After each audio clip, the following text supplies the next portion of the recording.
Just a glass. Whoever has come from outside, they'll be happy. Sir, yes, sir. Yes, sir. Should I show you the question or? Yeah. Did you are for the upcoming movie after 1 year you are getting launched again? So, And apart from it, you are deputy CM now. So how do you take it? How is it? yeah, it's not more than excitement. It is something like it's a kind of responsibility for me. This particular film, Hara Veera Mallu, started in 2000, almost 5 years back, right from scripting. It's more than excitement. As I told you, it's a kind of very responsible position, especially after taking the charge of Deputy Chief Minister. It's a kind of a new experience to me also, from just being an actor, now taking an administrative role, and as a policy maker, it's a kind of a unique perspective, I can say. In this particular film, who has done the seminal work by Krishna Jagarlamuri, and he came with a high concept of Kohinoor Diamond. It's a kind of a periodic heist drama. So when they came in 2017, I think, I liked the idea. So he toyed with the idea of during Aurangzeb regime to steal Kohinoor from Peacock throne. So the origin of the origin of Kohinoor comes from Kolluru, which is from quite a few, 50-60 kilometers from here, from Andhra Pradesh, from Vijayawada. So it is there, and of course there's a lot of port activities from Masulipattnam, which is Bandar Machilipatnam right now. So there is a lot of significance to state of Andhra Pradesh in this entire drama, and also of course to Telangana.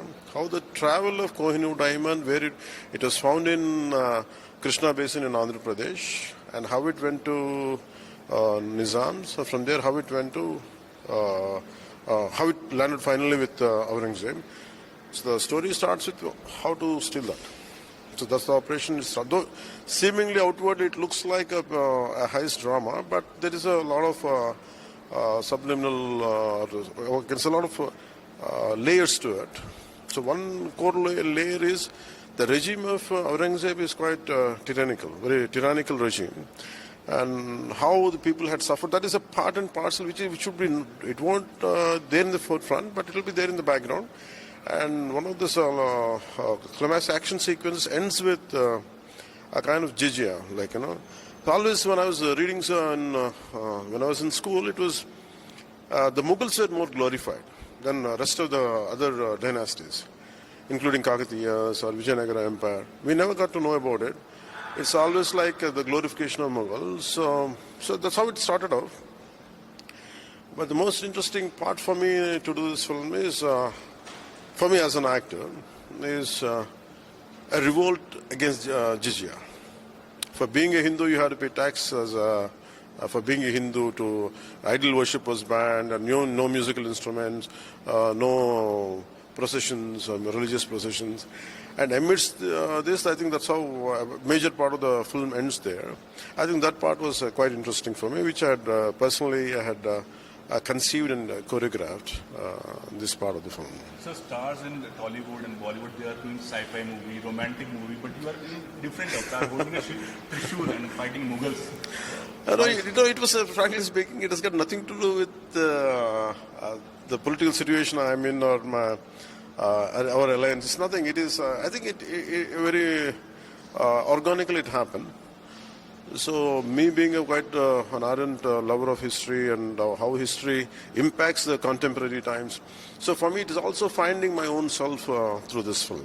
That's what it happened. This movie is for a fan, Jansena followers, politicians, or the general public, or Sanatanis across the globe? For me, it is.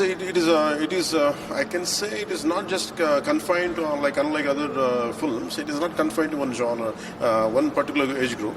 It can, whoever is interested in history, whoever has interest in the travel of Kohinoor from where it found in Kolluru of Andhra Pradesh and how it went right now as it is in UK, London. So if we understand that, I think that would be an interesting story, and also to experience the tyranny of Aurangzeb. I think that was interesting for me. So there are mainly three things which I would like to had seen in this film. One is the exploitation of resources from Bharat. So time and again, how it has been exploited, and how the cultural invasion happened, and how they want to wipe out the native culture of this, how people stood out. That is one aspect. And what do we learn from the past to the contemporary times? I think these are the 2-3 major takeaways we can say from. So do you think that, or would you believe that Kohinoor should be with India again? I personally feel Kohinoor should be brought back to India because that's a property of our nation, property of our Bharat. That is our hard-earned jewel. That's ours. That's our Ratna Garbha, we call it as. I think it should be brought back. Maybe if that debate kickstarts with this film, I'm more than happy about it. Sir, what is your future course of action regarding the Sanatana Dharma board? Also, non-Hindus are being removed from the Hindu temples. Will you pitch it for complete India? You're talking about that 2-3 things. Non-Hindus from entire India. The question I'm a bit confused. I understand about Sanatana Dharma. What I'll try to answer. When we're at the conceptual level, it always takes time. You cannot see the visible results. First we'll bring out the concept. This is our intention. This is what we wanted to do. And later what we would do is we do a lot of groundwork. So for Sanatana Dharma, the direction I would like, we are doing a lot of groundwork is happening right from within the party. Then we will take it to the to other players. Sir, Hindus are being given, non-Hindus are being given opportunity to decide whether to leave the TTD or go to other departments. Should it be See, the worst India? part in entire, I don't know about on northern part, but major southern part is the entire temple structure or administrative system is with the government. In a way it is good and sometimes it gets exploited. The problem is when you are a government employee, they don't see your religion or caste. Especially they don't see your religion. Maybe reservations might not happen, but you are a government employee. So endowments being a government board, so normally it is natural to post people. But without understanding the sensitivity part of it. I think now our government is always sensitive and we want to make sure that people, because when you don't believe in it, don't be in it. I think there is nothing wrong. It is only because in Vatican you don't allow any Hindus to do the administrative work. You don't go to Mecca and don't expect Hindus to be there or any pagans, non-believers to be there. So in the same way, I think to understand the cultural intricacies or whatever the process goes on, I think it's better to be Hindus. Even if the Hindu does a mistake there, tomorrow it's very easy to blame. Otherwise, if a non-Hindu is there, it can go. It can take an ugly turn. So better to avoid that part. I think it should be confined only to Hindus. There is no political agenda. It is mainly to the sanctity of the temples to be kept in the way it's supposed to be. Sir, what is your most loved dialogue in the movie? More than dialogue, maybe dialogues are much, but I like the, experiencing, okay, if I would have been a Hindu, born in Mughal era during Aurangzeb times. See, there are Chhatrapati Shivaji Maharaj is there. A lot of other great fighters were there. But this is more from a commoner. Hero is not a king. Hero is not a gun, but he's a commoner. How as a commoner, how he would have faced jizya? Okay, for being your practicing your dharma, okay, I have to pay some fines, some tax.